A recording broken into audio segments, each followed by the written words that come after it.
pre-pandemic, students spent an average of more than 30 hours a week in school, not including extracurricular activities, as well as before and after school care. That's a lot of infrastructure that working parents relied on. Now, all this support structure has been upended, leaving parents to manage not only doing their jobs, many of them in a remote environment, but also educating their children at the same time. Many parents today, particularly parents from low socioeconomic backgrounds, are experiencing enormous role conflict and role strain, and in some instances, role conflict. We're having to make a choice.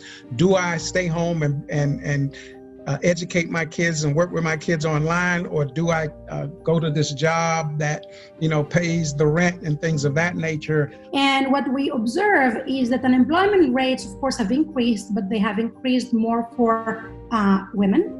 We also observe that the labor force participation rates have declined for women more relatively to men. So will the pay gap between men and women increase? And we have an opportunity to mitigate these possible risks. And so in order to protect women in the labor market, we have to make sure that these childcare provisions that give women opportunity to work are available.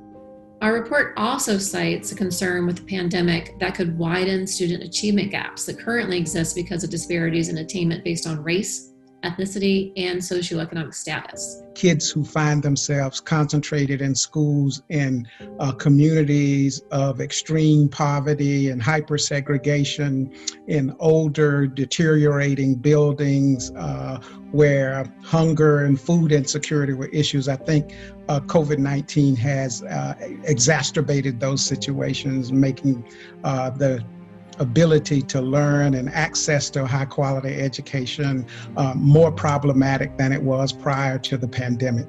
So addressing achievement gap and these issues represents a huge opportunity to help students be more successful and ultimately create career possibilities and improve the economy. If we don't take proactive steps to stabilize these families and to improve educational outcomes for these kids, we're going to be in deep yogurt moving forward.